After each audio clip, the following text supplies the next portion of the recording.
여러분이 주보에서 보신 것처럼 오늘 말씀의 주제는 뭐냐면 삶의 질을 높이는 세 가지 고대인들의 증언, 조언이라고 이야기를 제가 했습니다. 그러니까 우리 삶의 질을 높이는 지금 있는 현재의 나 삶 속에서 내가 상황을 바꿀 수는 없지만 그러나 삶의 질을 높이는 방법이 무엇일까? 그리고 이것에 대한 고대인들, 우리가 보고 있는 이 성경을 이야기하겠죠. 잠언, 이 잠언을 통해서 세 가지의 조언을 들어보자라고 하는 주제로 이야기를 했습니다. 이 잠언이란 이 히브리 말로는 마샬이라고 하는 단어에서 왔고요. 이 단어는 다스리다 라고 하는 그 단어의 의미입니다. 그러니까 경계를 짓다, 다스리다 라고 하는 거죠. 삶의 경계를 짓고 또 삶을 잘 다스리는 말씀, 그래서 지혜의 말씀이라고 이야기도 합니다. 또 한글로 이 한문으로 잠언이라고 하는 이 단어의 뜻은 뭐냐면 저도 이것을 준비하면서 처음 알았습니다. 잠언, 늘 우리가 그래서 속담, 격언 그렇게 생각을 하고 있었는데 잠언의 잠은 이것은 침과 같은 뜻으로 찌르다라고 하는 이런 뜻이더라고요. 그래서 찌르는 말, 그러니까 이 말씀을 통해서 정신을 탁 차리게 하고 그리고 우리에게 어떻게 살면 더 잘 살 수 있을지 이야기를 해주는 말입니다. 이 잠언에 대해서 조금 이야기를 하면 이 잠언의 서두에서 이야기하기를 이것은 솔로몬의 잠언이라 라고 이렇게 이야기합니다. 잠언의 우리 1장부터 시작하면 그래서 우리가 성경의 스토리를 통해서 알고 있는 것처럼 성경 역사 속에 어쩌면 인류 역사 속에 가장 지혜롭다고 하는 왕 솔로몬, 그 솔로몬이 적은 그 글들이 바로 이 잠언의 시작입니다. 그래서 대부분의 글들은 솔로몬이 쓴 글이고 그 후에 이제 여러 사람들이 함께 이 잠언에다가 글을 첨가를 합니다. 솔로몬이 언제 사람이냐면 기원전 970년 경의 사람이거든요. 그러니까 지금으로부터 약간 대강 몇 년 전의 사람인가요? 3000년 전의 사람인 거죠. 지금으로부터 예수님까지 2000년이라고 하고 그때가 AD가 시작되는 것이고 그 다음에 예수님께서 오시기 전 거의 한 970년 그러니까 지금부터 한 3000년 전에 써졌던 글이죠. 그러니까 이것은 진짜로 고대인들이 적어놓은 책입니다. 어제 차를 타고 오면서 제 아들 석재가 이렇게 이야기를 하더라고요. 아빠, 내가 지금 배우고 있는 이 화학은 새 것이 아니고 굉장히 오래된 지식이야. 100년, 200년, 300년 전에 이 과학자들이 정리해 놓은 것을 나는 배우고 있어. 그러니까 제가 아들에게 이야기했습니다. 300년이라고? 아빠가 지금 공부하고 아빠가 사용하는 아빠의 주교재는 300년이 장난이 아니야. 300년 아무것도 아니야. 2000년 전에 4000년 전에 써졌던 고대 문서를 우리는 배우고 있어 라고 이야기하고 있습니다. 이 고대인들이 적어는 우리에게 삶의 질을 높이는 방법이 무엇일까? 자, 잠언의 특징 두 가지만 이야기해보면 잠언은 이렇게 굉장히 대조, 비교가 나와 있습니다. 그래서 악인은 선인은 그 다음에 뭐 이렇게 행복한 사람은 불행한 사람 뭐 이렇게 하면서 둘 이야기가 계속 대조가 되어서 나오는 것이 잠언의 가장 큰 특징 중에 하나이고 또 잠언의 주 메시지는 뭐냐면 어떻게 관계를 잘할지에 대한 이야기입니다. 관계를 어떻게 잘할지 하나님과의 관계 특별히 사람과 사람과의 관계에 어떻게 지혜로운 방법 행동, 말, 태도 관계에 대한 이야기가 잠언에는 무수히 들어 있습니다. 자, 이제 그러면 오늘 본문으로 들어가도록 하겠습니다. 오늘 본문 15장 1절부터 17절까지의 말씀인데요. 시작을 제가 15, 16, 17절 말씀을 시작으로 이야기하면 제가 가지고 있는 영어 성경은 이렇게 써져 있습니다. 15절에 better a little, better a small. 그러니까 뭔가 better, 뭔가 better life가 있는 거죠.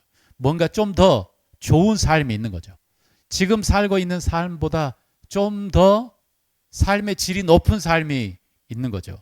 그래서 15절에 뭐라고 하냐면 고난 받는 자는 그날이 다 험악하나 마음이 즐거운 자는 항상 잔치하느니라 라고 하는 거죠.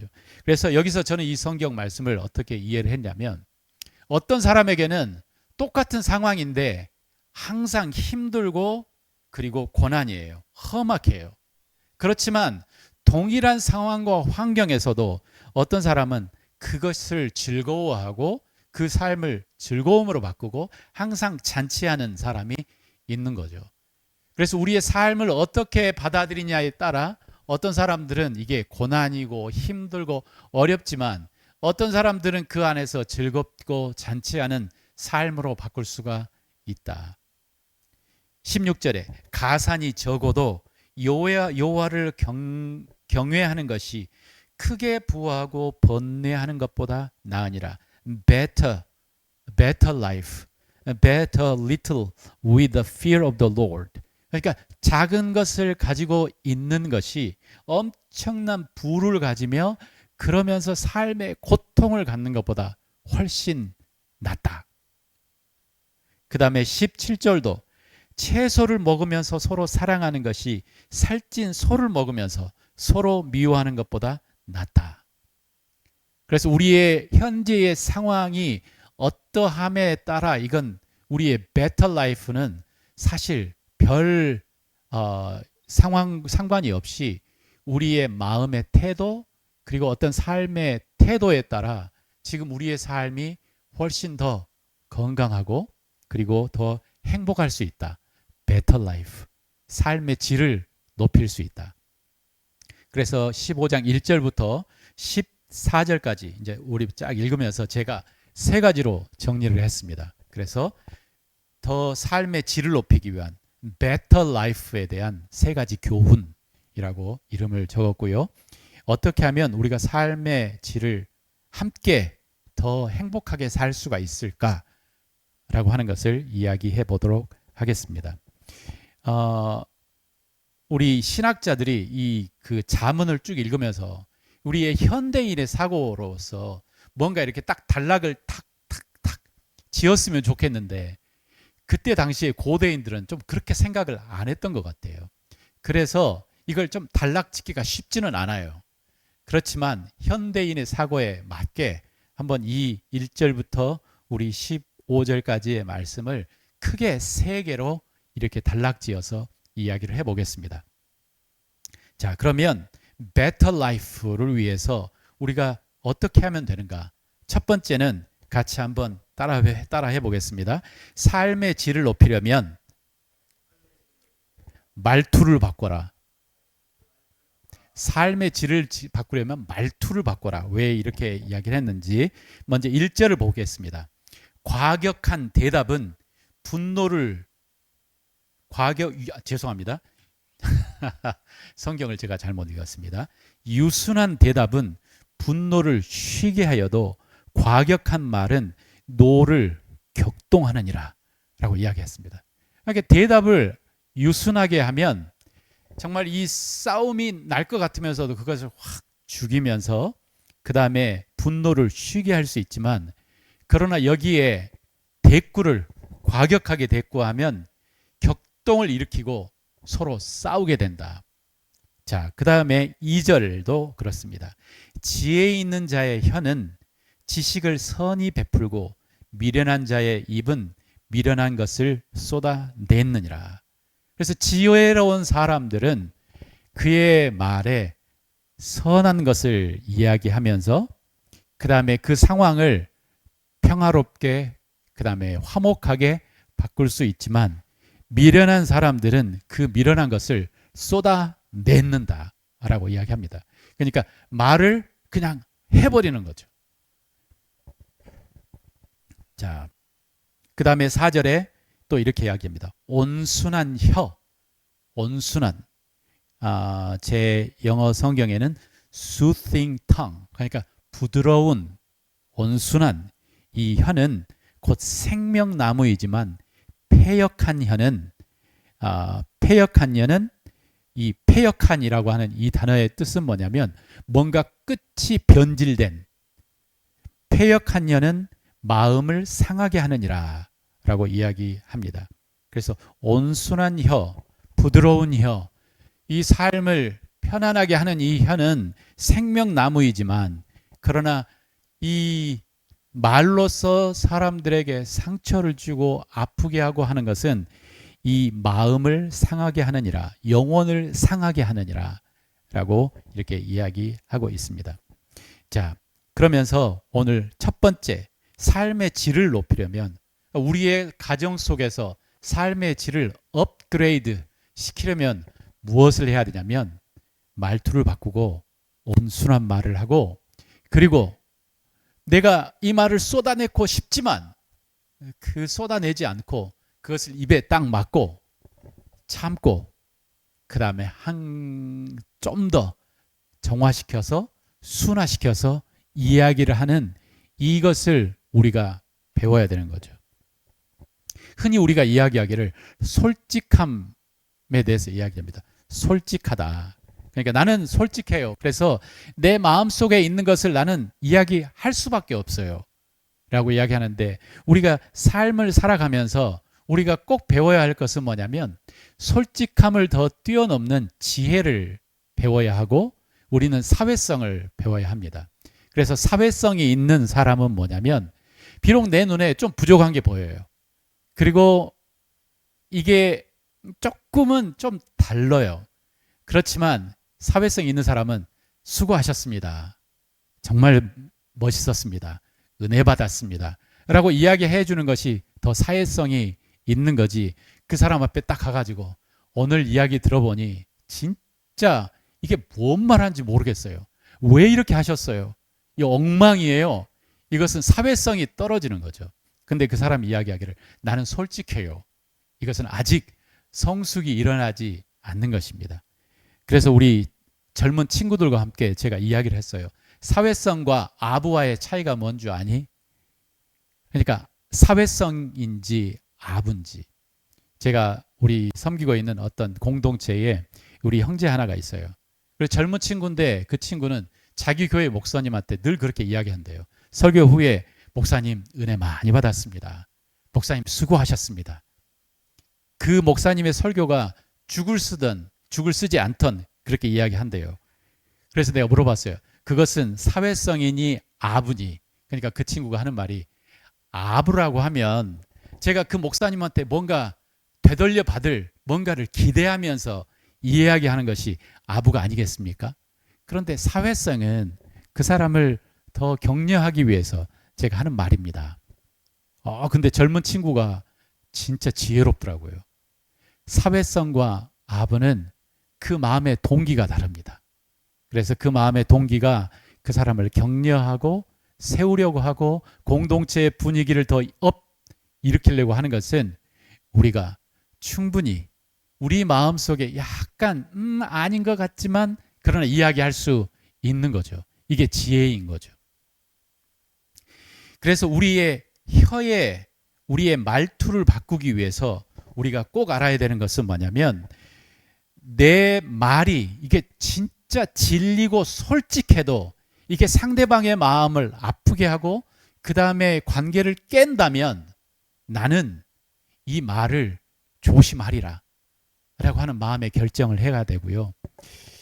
또 그리고 이 C.S. 루이스의 책에 보니까, 그 C.S. 루이스는 인간을 보면서 그 마음의 한복판을 우리는 보통 마음 이렇게 이야기하는데, 영혼 육 하면서 그 마음의 한 중심을 뭐라고 이야기를 했냐면 의지라고 이렇게 이야기했더라고요.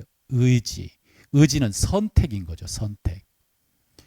그래서 내 마음속에 갈등, 긴장, 그 다음에 분노, 짜증, 뭐 이런 마음들이 막 올라오지만, 지혜로운 사람, 삶의 질을 높이는 사람은 어떤 사람이냐면 내 입에 한 단계 자물쇠를 딱 채워 넣는 사람이에요. 내 마음속에 분노가 쏟아지고 내 마음에 불평이 와도 이것을 내가 컨트롤할 수 있는 마지막 그것은 선택은 뭐냐면 제 입이에요. 입. 그렇지 않습니까? 그래서 내가 입에서 이걸 꾹 담고 그래. 그러면서 한 1, 2초 동안 착 침묵을 한 다음에 억지의 웃음을 살짝 보이면서도 네, 알겠습니다. 축복합니다. 라고 하면서 나의 의지에 선택의 컨트롤을 하는 사람이 지혜로운 사람이다. 오늘 본문에 의하면 삶의 질을 높이는 말투를 바꾸는 그 사람이에요. 그래서 고대인들이 봐서 볼 때 삶의 질을 바꾸는 것이 뭐냐? 작지만 그것은 말투를 바꾸는 것이다 라고 이야기한 거예요. 우리 솔로몬을 생각을 해보면 솔로몬이 왜 이렇게 지혜로웠을까? 하나님께서 솔로몬에게 지혜를 주셨어요. 그죠? 성경에서는 그렇게 이야기했어요. 무엇을 내가 너에게 줄까? 그러니까 하나님께서 솔로몬은 하나님께 이 사람들을 다스릴 지혜를 주십시오 라고 지혜를 간구한 거거든요. 그 다음에 솔로몬은 우리가 솔로몬 성경을 보면 한두 개의 케이스가 나오지만 수많은 사람들이 솔로몬 앞에 왔고 자신들의 갈등, 자신의 문제들을 변론해 주십시오. 그 재판관으로서 이것을 판단해 주십시오라고 왔을 거예요. 그러니까 솔로몬에게 수많은 임상의 경험들이 있었을 거예요. 사람들을 만나며 사람들의 말을 들으며 상담을 하며 이 사람들에 대한 보편적인 어떤 정보, 빅데이터가 모아졌겠죠. 그러면서 그 보편적인 빅데이터가 모아졌던 것들을 가지고 한두 가지 이야기를 쏟아내는 게 바로 잠언이에요. 그래서 그 잠언에서 이야기하기를 어떤 사람은 정말 솔직한다고 이야기하는 사람이 있고 어떤 사람은 그 말로 정말 꺼져버릴 수도 있는 그냥 잠재울 수 있는 일들을 정말 다시 불을 지펴가지고 깨버리는 사람들도 있는데 지혜로운 사람은 말을 조심하는구나 라고 하는 이 보편적 디에타, 빅데이터를 가지고 솔로몬이 우리에게 이야기를 해주는 거죠. 비록 이게 3000년 전에 써진 이야기지만 그러나 똑같은 사람이고 우리에게도 이것이 적용이 된다. 그래서 삶의 질을 높이려면 어떻게 해야 됩니까? 말투를 같이 해보겠습니다. 말투를 부드럽게 해라. 부드럽게 해라. soothing. 부드럽게 해라. smooth. 부드럽게 해라. 라고 하는 거죠. 자, 두 번째. 삶의 질을 높이려면 어떻게 해야 되냐면 자, 따라서 해보겠습니다. 삶의 질을 높이려면 배울 자세를 가져라. 이 배울 자세, 배움의 자세를 영어로는 teachability라고 합니다. teachability. teach와 ability. 그러니까 teachability는 뭐냐면 내가 배울 자세인 거죠. 늘 배울 자세. 그래서 제가 신학교에서 리더십을 공부하면서 사람을 채용하고 그 다음에 사람과 함께 일할 사람들을 찾는 방법 3가지 아주 중요한 포인트를 이야기한 것을 저는 아직도 기억합니다. 이 영어 FAT로 이렇게 FAT로 정리되는 게 뭐냐면 함께 일할 사람, 그 사람과 고용해도 될 사람이 어떤 사람이냐. 첫 번째, faithful, 신실한 사람. 두 번째, able 또는 available, 자신의 삶을, 자신의 시간을 내줄 수 있는 사람. 세 번째가 뭐냐면 teachable, 늘 배울 준비가 되어 있는 사람. 그러니까 이 사람은 귀를 열어놓고 배움에 오픈되어 있는 사람이에요. 그래서 내가 나는 배울 준비가 되어 있습니다. 그런데 이 사람 배울 준비가 안 되어 있는 반대 사람은 어떤 사람이냐? 이 사람은 자기가 알고 있는 지식의 스펙트럼 안에서 이것이 전부라고 생각하는 거죠. 이게 전부예요. 그러니까 젊은 때에 이런저런 경험을 많이 해보고 그 인생의 그 지식의 스펙트럼을 넓게 가지고 있어야만이 나중에 어른이 되어도 좀 꼰대가 안 되는 것 같아요. 그러니까 그래 그럴 수도 있지. 그럴 수도 있지. 이건 새로운 거네. 나도 궁금하네. 그러면서 젊은 친구들한테 배우려고 하고 이 태도를 우리가 계속 가지고 있어야 되는데 이 반대는 뭐냐면 지금 내가 아는 한 개만 딱 보고 이게 전부라고 생각하고 이것으로 전부 판단하는 거죠. 그래서 흔히 세상에서 이야기하기를 가장 무서운 사람이 누구냐? 책 한 권을 보고 그것을 전부라고 생각하고 그 책 한 권으로 모든 삶의 이치를 정의하려고 하는 사람, 이 사람이 무서운 사람이다 라고 이야기합니다. 자, 오늘 본문 보겠습니다. 5절 아비의 훈계를 업신여기는 자는 미련한 자요 경계를 받는 자는 슬기를 얻는 자니라. 그냥 미련한 사람이 누구냐? 삶의 질을 떨어뜨리는 사람이 누구냐면 아비의 훈계를 업신여기는 자. 그러니까 아비는 누구냐면 우리 권위자의 대명사입니다. 아비 아니면 리더 아니면 그 회사의 어떤 리더들의 이 훈계를 업신여기는 자, 듣기 싫어하는 자, 귀를 막아버리는 자, 이 사람들은 미련한다. 그런데 삶의 질을 높이는 사람은 뭐냐면 그 경계를 받는 자, 이 사람들이 지혜로운 사람이다 라고 이야기합니다. 우리 10절도 읽겠습니다. 도를 배반하는 자는 엄한 징계를 받을 것이요. 그러니까 뭔가 질서에 뭔가 룰을 있는데 그 룰을 어기는 자는 엄한 징계를 받을 것이요. 견책을 싫어하는 자는 죽을 것이다. 이렇게 도를 범한데 엄한 징계를 받았어요. 그럼에도 불구하고 견책을 했는데 그것을 안 들어요. 그러면 여기서는 죽을 것이다 라고 이야기하는 무서운 이야기를 하고 있습니다. 12절 또 같이 한번 읽어볼까요? 12절 시작. 거만한 자는 견책받기를 좋아하지 아니하며 지혜 있는 자에게로 가지도 아니하느니라.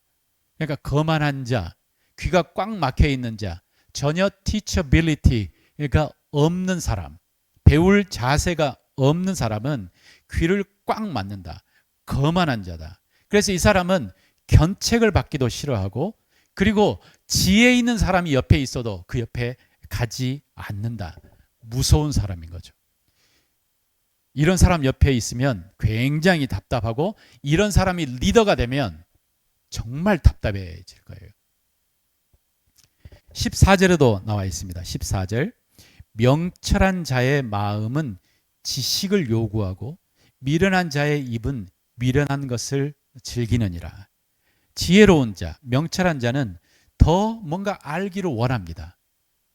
새로운 것, 변화된 것, 무언가를 계속 알기를 간구합니다. 그런데 미련한 자, 우리 성경에서 이야기하는 미련한 자라고 이렇게 표현하는 이 표현이 조금 과격하기는 하지만 지혜가 없는 자, 삶의 질이 떨어지는 사람, 이 사람들은 뭐냐면 미련한 것을 쏟아내고 즐거워한다. 그러니까 자기가 아는 것을 이야기하는 것을 좋아하는 거예요. 자기가 아는 것을 이야기하는 것을 좋아하는 거예요. 그러나 명철한 사람은 귀를 열고 지식을 요구하고 알기를 원합니다. 그래서 우리가 삶의 질을 높이려면 뭐 해야 하냐면 서로 배우려고 하는 마음의 자세를 가지고 있어야 돼요.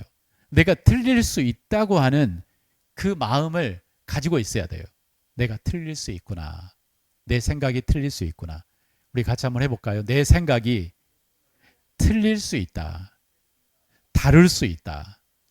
네, 이러한 마음을 갖고 있는 게 삶의 질을 높인대요. 이러한 생각을 가지고 있는 것이. 그러다 보니 우리 삶의 질을 높이려면 teachability, 배울 자세를 가지고 있어야 되는데 가장 배울 자세를 잃어버리기 쉬운 직업이 무슨 직업인 줄 아십니까? 저 같은 사람의 목사예요. 저는 성경 한 권만 보잖아요.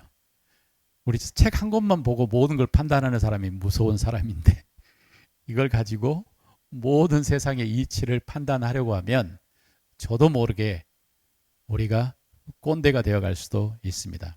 그러나 우리 안에 늘 들을 준비, 배울 준비를 가지고 있다고 하는 것은 정말 삶을 화목하게 합니다.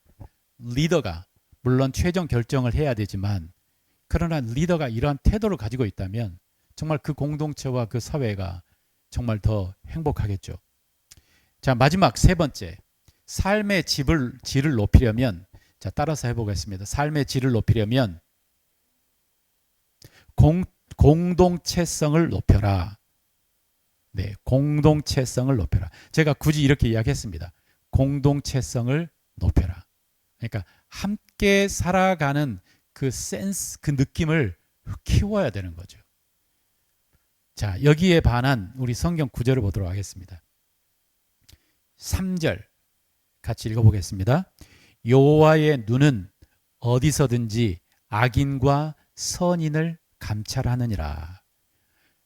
하나님은 그 눈에 가장 두드러지게 보이는 게 뭐냐면 악한 사람과 선한 사람을 하나님께서는 탁 보신대요.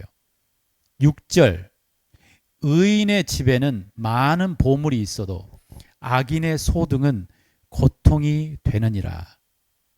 자, 그 다음에 8절 악인의 제사는 여호와께서 미워하셔도 정직한 자의 기도는 그가 기뻐하시느니라. 9절 악인의 길은 여호와께서 미워하셔도 공의를 따라가는 자는 그가 사랑하시느니라.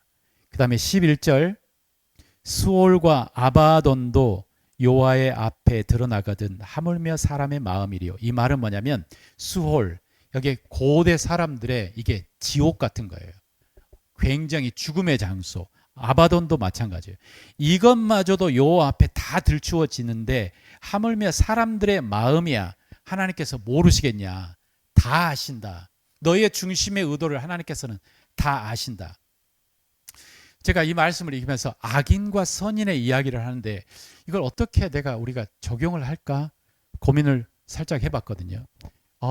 악인, 그러면 하나님을 모르는 사람, 하나님을 인정하지 않는 사람, 그러면 우리는 다 빠져나가잖아요. 악인이 아니다. 그런데 여기서 이야기하는 것은 그건 아닌 것 같아요. 그래서 한번 묵상을 하면서 이런 생각을 했습니다. 선인과 악인의 차이를 제가 챗 GPT에 썼어요. 챗 GPT가 정리를 딱 해주더라고요.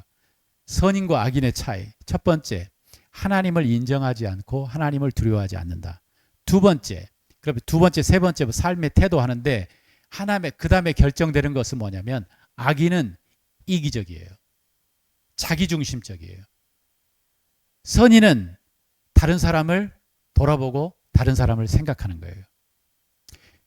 그래서 우리 안에 삶의 질을 높이려면 우리 안에 있는 이기심, 자기중심성을 내려놓는 것을 배워야 돼요. 그리고 공동체성을 높여야 돼요. 함께 살아가는 것이니까. 우리는 함께 살아가는 것이지 않습니까? 그래서 우리에게 이기성을 낮추고 공동체성을 높여야만 우리의 삶의 질이 올라가요. 함께 있는 것이 행복해요. 우리 모두는 굉장히 이기적이에요. 그리고 어린아이는 태어나면 그 이기심을 그냥 갖고 태어나요. 그렇지만 어린아이가 어른이 된다고 하는 것은 뭐냐면 성장이 일어난다고 하는 것은 이기심을 내려놓고 다른 사람을 돌아보고 다른 사람의 마음을 생각하며 그 다음에 공감할 수 있는 마음, 그리고 공동체를 생각할 수 있는 마음이 이제 성장하고 성숙해 나가는 거지 않습니까? 마찬가지로 우리도 그렇게 변화가 돼야 되는 거죠. 내적 치유 사역을 해보면 내적 치유 세미나에 참석하시는 분들이 다 나름대로 자신의 마음에 어떤 아픔을 가지고 와요. 삶의 어떤 벽에 직면하고 관계 속에 힘들어하고 아프고, 그래서 내 마음이 치유되기를 바라요. 내 아픔, 그래서 내 문제를 들여다봐요.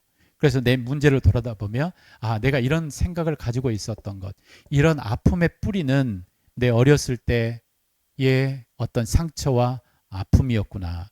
그리고 내 아픔의 뿌리 속에는 나의 부모님이 들어있구나.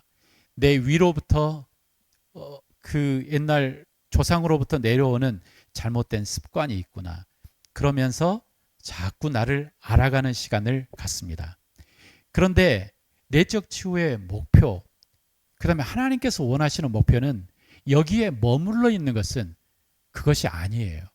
끝없이 내 문제에 다른 탓을 하는 것을 하나님께서는 이게 원하시는 건 아니에요. 하나님께서는 이 자기 중심성에서 벗어나 점점 우리가 성장해 나가기를 원해요. 그리고 어느 때에는 그럼에도 불구하고 내 마음이 완전히 치유되지 않아 아직도 아픈 부분은 있지만, 그러나 공동체를 위해서 내가 내 마음을 내려놓고 나의 중심성이라고 하는 이기심을 내려놓고 어떻게 하면 공동체를 더 평화롭게 할까, 이롭게 할까를 생각하는 것이 바로 성숙으로 가는 길이에요. 그래서 우리는 공동체성을 내 마음속에서 높여야 돼요. 우리 아이들한테 우리 그 홈스쿨링 하면서 어릴 때부터 집에서 해야 될 일을 줬어요. 그래서 설거지도 하고, 그 다음에 고양이 먹이도 주고, 그 다음에 고양이 대소변도 정리하고 청소하고, 그 다음에 청소도 집안 했어요. 그런데 이 아이들이 이제 서로 이것은 네가 해야 될 일이야, 이거 내가 해야 될 일이야, 이렇게 하면서 이제 왜 네가 해야 될 일인데 내가 해야 돼? 이건 아직 공동체성이 성장하지 않은 거예요. 그러나 부모로서 내가 원하는 것은 뭐냐면, 성장하면서 비록 내 것은 아니지만 우리의 공동체이기 때문에 내 역할은 아니지만 이것도 하겠다, 자발적으로 하는, 여기까지 자라나기를 원하는 거죠. 그죠? 그러니까 네가 해야 될 역할은 이지만 가끔은 내 형제와 내 자매가 연약하고 부족해서 그 일이 안 돼 있으면 내가 기꺼이 그것까지 할 수 있는 이 마음, 이 공동체성이 우리 안에 성장해 나가기를 원하는 것이 부모로서의 마음인 것처럼, 하나님도 우리가 어떻게 하기를 원하냐면, 하나님, 내가 원하는 것은 이거예요, 내 것을 주세요 라고 하는 그곳에서 좀 성장하기를 원해요. 하나님, 비록 내가 원하는 것은 이것이지만 그러나 하나님의 나라를 위해서 또 공동체를 위해서 제가 이것을 내려놓을 수도 있습니다 라고 하는 이러한 태도로 우리가 바뀌어가기를 원해요. 그래서 우리가 정말 평화롭게, 그 다음에 행복하게 살려면 얼마나 많이 갖고 있는지 얼마나 적게 갖고 있는지에 그리 영향을 받지 않고 정말 행복하고 그 다음에 삶의 질이 높고 평안한 방법은 뭐냐면, 아주 간단하게 유순하게 이야기하고, 그 다음에 들어줄 준비, 배울 준비를 가지고 있고, 그 다음에 서로 걱정하며 염려하는 이 공동체성을 갖는 거예요. 그러면 우리가 이야기하는 것처럼 채소만 먹어도 함께 행복할 수 있어요. 가난하지만 그 안에서 행복할 수 있어요. 그게 훨씬 삶의 질이 높아요.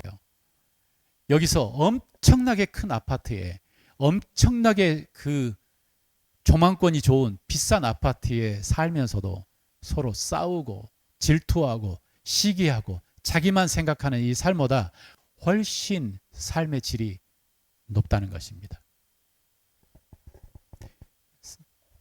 근데 우리가 원하는 것은 큰 집에 살지만 우리의 마음마저 좋기를 바라는 거죠. 이것도 있고 이것도 있으면 좋겠다. 주님께서 여러분에게 그러한 축복을 주시기를 소원하는데, 제가 보니까 하나님께서는 다는 아닌 것 같더라고요. 이걸 가지고 있으면 이 부분이 부족하고, 이것이 있으면 약간 이 부분이 부족하고. 중요한 것은 하나님께서 우리에게 원하시는 것은 우리 안에 공동체성이 더 올라가고, 우리의 말을 부드럽게 하고, 또 그리고 우리가 정말 들을 준비, 배울 준비, 그래서 서로 들어주면 서로 잘 살 수 있다. 이게 3000년 전에 고대인들이 정리해서 저희들에게 이야기를 하고 있는 것입니다.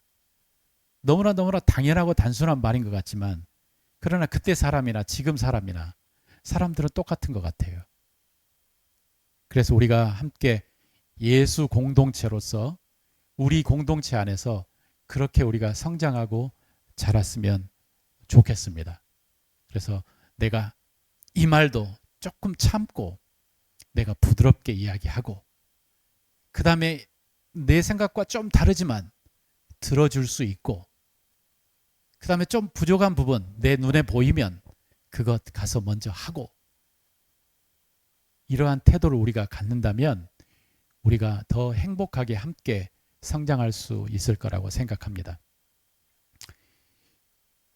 우리 지난주에 우리가 함께 살아가는 아주 기본의 기본적인 방법 믿어주고 바라고 격려해라 라고 우리가 배웠습니다. 오늘 또 우리가 함께 살아가는 방법 말을 부드럽게 하고 그 다음에 들어주고 그리고 공동체성을 높이는 것 이게 서로 우리가 행복하고 잘 살 수 있는 방법입니다. 자, 우리 한번 같이 기도하는 시간을 갖도록 하겠습니다.